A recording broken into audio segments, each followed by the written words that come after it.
Nos próximos capítulos de Garota do Momento, o clima é de tensão crescente. Beatriz, cada vez mais angustiada, sente o peso da responsabilidade em seus ombros. Ela sabe que o tempo está se esgotando e que a situação de Clarice é crítica. A possibilidade de ver a mulher que sempre a acolheu como uma mãe ser presa injustamente a consome por dentro. A cada dia que passa, a culpa, o medo e o desespero apertam mais seu peito. Clarice, vítima de um complô cruel arquitetado por Juliano e Maristela, corre sério risco de perder sua liberdade, e talvez até mais que isso. Beatriz, determinada a não permitir essa injustiça, se recusa a ficar de braços cruzados. Ela se joga de cabeça em uma busca frenética por provas que possam inocentar Clarice. Mas a cada porta que bate, parece surgir mais um obstáculo. O sistema é implacável e os inimigos são ardilosos. Ainda assim, a jovem mantém a coragem. Ela sabe que não está sozinha nessa luta. Enquanto Beatriz se vê mergulhada nesse turbilhão, a vida continua em outros núcleos da trama. Em um raro momento de leveza e esperança, Sérgio e Jacira oficializam sua união em uma cerimônia simples, porém repleta de emoção. Rodeados por amigos e familiares, os dois trocam votos sinceros, selando o amor que resistiu a tantas dificuldades. O casamento é um respiro em meio ao caos, um lembrete de que, apesar das adversidades, o amor ainda é possível. Do outro lado, Teresa e Alfonso seguem firmes em seu relacionamento. A cumplicidade entre os dois cresce a cada dia, surpreendendo até os mais céticos. Eles se apoiam, se escutam e estão aprendendo a amar sem pressa, respeitando as cicatrizes um do outro. O casal representa uma nova forma de amar, mais madura, construída sobre a base da confiança e da entrega mútua. Mas nos bastidores, uma guerra silenciosa está sendo travada. Basílio e Zélia, agora aliados, unem forças para desmontar o castelo de mentiras de Juliano e salvar Clarice. Zélia, com seu conhecimento profundo dos segredos da família Alencar, guia Basílio com firmeza. Ela sabe exatamente onde cutucar. Juntos, arquitetam um plano ousado e perigoso. Eles sabem que qualquer passo em falso pode ser fatal. Juliano não é um oponente fácil. Ele é manipulador, tem aliados poderosos e está disposto a tudo para manter seu império de mentiras. Enquanto pensa em seus próximos movimentos, Beatriz é surpreendida por uma carta inesperada de Ronaldo. A escrita sincera e emocionada do rapaz a desarma. Ele fala de arrependimento, de saudade, de amor. Fala de um desejo genuíno de reconciliação. As palavras tocam fundo em Beatriz, reabrindo feridas que ela ainda tentava cicatrizar. Ela fica dividida. Embora parte de seu coração ainda pulse por Ronaldo, a dor do passado a impede de se entregar novamente. Na mansão Alencar, a tensão também se instala. Maristela começa a perceber que a rede de mentiras pode ruir a qualquer momento. Ao saber das movimentações de Zélia, ela alerta Juliano. Ela está tramando algo, Juliano. E você sabe do que ela é capaz. Mas Juliano, cego pela própria arrogância, ignora o aviso. Ele acredita ter tudo sob controle. Um erro que pode lhe custar caro. Em outro ponto da cidade, uma revelação promete mudar o rumo de uma jovem. Alfredo chama Anita para uma conversa séria. Com sensibilidade, mas sem rodeios, ele a encara e diz: Anita, eu fiz os exames. Você está grávida. A notícia pega Anita de surpresa. Um misto de choque, medo e emoção toma conta dela. O futuro, até então incerto, agora se mostra ainda mais imprevisível. A jovem terá que encontrar dentro de si forças que nem sabia que possuía. Beatriz, tomada por uma nova dose de coragem, decide que não pode mais esperar. Ela vai até a mansão dos Alencar. Enfrentar seus inimigos cara a cara é arriscado, mas necessário. De cabeça erguida, ela encara o passado e os fantasmas que ali habitam. Está disposta a tudo para salvar Clarice. E é nesse momento de coragem que uma nova porta se abre para Beatriz. Uma porta que ela jamais imaginou que teria a chance de cruzar. Após vencer as acusações infames de Juliano e Maristela e recuperar suas contas bloqueadas, Beatriz finalmente pode tirar do papel o maior sonho de sua vida: abrir sua própria escola. Um projeto que parecia impossível, agora começa a se concretizar, como um raio de luz após uma longa tempestade. Clarice, com o coração dividido, toma uma decisão importante. Rompe definitivamente sua sociedade com Zélia na escola Magnifique. Em um gesto simbólico e de profundo amor, entrega à filha o imóvel onde funcionava o antigo curso de etiqueta, agora desativado. com lágrimas nos olhos, passa as chaves para Beatriz dizendo: "Esse lugar agora é seu. Construa aqui o mundo que você sonhou, o mundo que seu pai sempre acreditou ser possível." Beatriz, emocionada, sente que ali está o verdadeiro recomeço. Lembra-se do pai, Antônio Dourado, sua grande inspiração. Professor apaixonado, ele plantou nela o amor pela educação desde pequena. E é em homenagem a ele que Beatriz decide batizar a nova escola com o nome Escola Primária Professor Antônio Dourado. Com entusiasmo, ela mergulha nos preparativos, participa da reforma, escolhe cores, móveis, livros, quer um espaço vivo, acolhedor, onde as crianças possam crescer livres e criativas. E mais, convida Clarice para ser professora de artes da escola. "Você será minha parceira, mãe. Essa escola precisa de você." Clarice aceita com o coração em festa. Pela primeira vez em muito tempo, mãe e filha trabalham lado a lado, unidas por um propósito maior: transformar vidas por meio da educação. A notícia da inauguração da escola se espalha. A comunidade se mobiliza. Beatriz organiza visitas, escuta ideias, monta uma equipe pedagógica dedicada. O espaço vai tomando forma, ganhando alma, se tornando um símbolo de resistência e esperança. A inauguração está marcada para a última semana da novela e promete ser um dos momentos mais marcantes de toda a trama. Vestida com um belo vestido floral, Beatriz sobe ao pequeno palco no pátio da escola, com Clarice ao seu lado, e diz emocionada: "Essa escola nasceu do amor pelo ensino, do amor por quem acreditou em mim e do amor que transforma a dor em força. Que esse seja um lugar de luz, de sonhos e de futuro." O público aplaude de pé. Lágrimas escorrem. Beatriz sorri, sentindo que aquele não é apenas o final de um ciclo, é o verdadeiro começo de uma nova história. O mundo, com o coração apertado e os olhos marejados, finalmente cria coragem para procurar Lígia. Depois de tantos desencontros, equívocos e mágoas, ele decide deixar o orgulho de lado e pede perdão. Com a voz embargada, reconhece seus erros e declara que ainda a ama profundamente. Lígia, surpreendida com a sinceridade do gesto, escuta em silêncio. Há uma mistura de emoções em seu peito: mágoa, carinho, saudade, e tudo isso a deixa ainda mais confusa. Mais tarde, em uma conversa com Teresa, sua amiga e confidente, Lígia abre o coração. Confessa que, mesmo tentando seguir em frente, não conseguiu esquecer Raimundo. Ao mesmo tempo, teme se machucar de novo, teme voltar para uma história que já a fez sofrer. Teresa a aconselha a ouvir seu coração, mas também a respeitar seu tempo e seus sentimentos. "Às vezes, o amor precisa de silêncio antes de florescer outra vez", diz ela. Enquanto isso, os preparativos para o casamento de Sérgio e Jacira estão a todo vapor. Alfredo, sempre prestativo, se une a Eugênia e Topete para organizar a transmissão da cerimônia, que será exibida ao vivo pela internet. Eles querem garantir que familiares distantes e amigos que não puderam estar presentes também possam celebrar esse momento tão especial. Entre testes de câmera, ajustes de iluminação e microfones, o clima é de alegria e ansiedade. Jacira, emocionada, mal consegue conter as lágrimas ao experimentar o vestido de noiva. Em outro canto da cidade, uma revelação importante muda os rumos de uma relação. Zélia, em um raro momento de vulnerabilidade, decide abrir o jogo com Bia. Com a voz firme, mas carregada de emoção, ela revela detalhes de sua verdadeira história.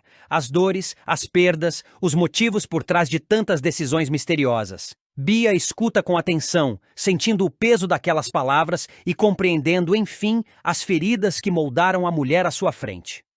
Antes de continuar, já deixe nos comentários qual é o seu personagem favorito da novela até agora e também se inscreva no nosso canal, assim você ficará por dentro tudo o que irá acontecer em Garota do Momento. Beatriz, por sua vez, vive um momento de celebração e conquista. Ao lado de Clarice e Beto, ela comemora a realização de um antigo sonho: a fundação de sua própria escola primária. O espaço, simples mas acolhedor, simboliza não apenas um projeto educacional, mas também uma nova etapa em sua vida. Eles brindam a esperança, a transformação e ao poder do conhecimento. Já Zélia, após tanto tempo vivendo uma relação marcada por controle e desconfiança, toma uma decisão corajosa. Com dignidade e firmeza, ela coloca um ponto final em seu casamento com Orlando. Expulsa-o de casa, dizendo que não permitirá mais que sua vida seja guiada pelo medo e pela submissão. É o início de uma nova jornada, mais livre, mais leve, mais verdadeira. A reta final de Garota do Momento reserva um dos momentos mais impactantes da novela: a revelação definitiva do maior crime de Juliano Alencar. Sem saber que está sendo gravado, ele confessa ter assassinado Valéria, selando seu destino e permitindo que Clarice seja finalmente inocentada. Mas o preço dessa vitória será alto e trágico. Tudo começa quando Beatriz, determinada a limpar o nome da mãe e a fazer justiça por tudo que Juliano causou, se une a Beto e Basílio para arquitetar um plano ousado. A ideia é arrancar do próprio vilão a confissão do assassinato de Valéria, crime que ele cometeu friamente meses antes para impedir que a verdade sobre a origem de Beatriz viesse à tona. O trio decide então procurar Zélia, uma peça-chave para que a armadilha funcione. Zélia, apesar do receio, aceita participar. Ela conhece Juliano como ninguém, sabe de suas fraquezas e principalmente de sua vaidade e ambição. É ela quem sugere um convite que ele jamais recusaria: uma proposta para assumir o cargo de vice-presidente da perfumaria carioca. A alegação é que após a crise na empresa e o afastamento de Maristela, a companhia precisa de um novo nome forte, alguém com experiência e ousadia. Juliano, é claro, morde a isca. Em nenhum momento desconfia que, por trás da cortina de cordialidade, se esconde uma emboscada fatal. A reunião é marcada para o final da tarde, na antiga sede da empresa, um local afastado e discreto, que já não está em uso. Zélia chega antes, acompanhada de Beatriz, Beto e Basílio, que se escondem em uma sala contígua, conectada por uma fresta na parede de madeira e um sistema improvisado com microfones e um pequeno gravador. O clima é tenso. Todos sabem que o plano é arriscado, mas necessário. Juliano chega pontualmente, elegante e confiante, como se já se visse sentado no trono que Zélia promete. Ela o recebe com um leve sorriso, mantendo a compostura e a cordialidade. Aos poucos, conduz a conversa para o passado, tocando em temas delicados, como a época em que ele e Valéria mantinham um caso, e os conflitos que surgiram após o nascimento de Beatriz. Juliano se esquiva no início, mas gradualmente vai cedendo ao jogo psicológico. A vaidade fala mais alto. Ele quer impressionar, mostrar poder, reafirmar sua superioridade. Sabe, Zélia, às vezes a gente precisa se livrar dos pesos mortos no caminho, diz ele, com um meio sorriso cínico. Valéria era uma ameaça. Ia destruir tudo que eu construí. Eu não podia deixar. Zélia, controlando o pânico, mantém a conversa fluindo, estimulando-o a continuar. Então foi isso que você fez com ela? Pergunta com a voz baixa. Se livrou? Juliano dá uma risada seca e, com um brilho perverso nos olhos, completa. Ela me obrigou. Veio com aquele papinho de revelar tudo para Clarice e para Beatriz. Disse que ia acabar com minha reputação. E bem, agora ela está em silêncio. Para sempre. Do outro lado da parede, Beatriz aperta a mão de Beto, contendo o choro. A confissão havia sido feita. Gravada. Tudo o que precisavam para provar a inocência de Clarice, enfim, estava registrado. Mas o alívio dura pouco. Um estalo na madeira, um ruído quase imperceptível de um celular vibrando, um reflexo no vidro, qualquer pequeno detalhe, talvez tudo ao mesmo tempo, chama a atenção de Juliano. O vilão se cala subitamente e franze a testa, olhando em direção à parede. Zélia tenta disfarçar, mas já é tarde. O que está acontecendo aqui? Pergunta ele, agora com os olhos estreitos, se levantando da cadeira. Zélia se adianta, tentando conter a tensão. Nada, Juliano. Só estamos conversando. Mas Juliano já não escuta. Em um gesto brusco, puxa do paletó uma arma e aponta para a parede, disparando 2 tiros. O estrondo ecoa no galpão vazio. Beatriz, Beto e Basílio se jogam no chão, protegendo-se atrás de caixas e móveis antigos. Malditos! Vocês me armaram uma emboscada! Grita Juliano, transtornado. Zélia, com coragem e firmeza, se coloca diante dele. É o fim, Juliano! Nós temos a gravação! A polícia já está a caminho! Você sempre foi uma traidora!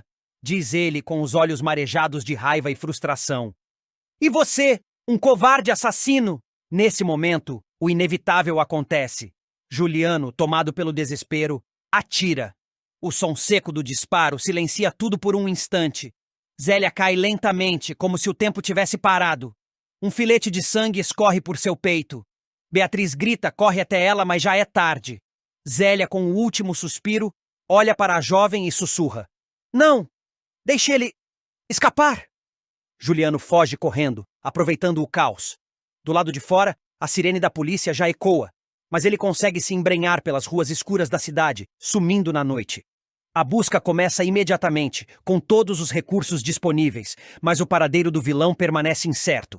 No hospital, Beatriz está inconsolável. Beto tenta confortá-la, mas também sente o peso da perda. Zélia, apesar de todos os erros do passado, havia se redimido. Morreu como heroína, enfrentando o próprio algoz para salvar a verdade. A gravação, entregue à delegacia, é periciada e confirmada como autêntica. A confissão de Juliano é clara, sem margem para dúvidas. Clarice é chamada para depor novamente.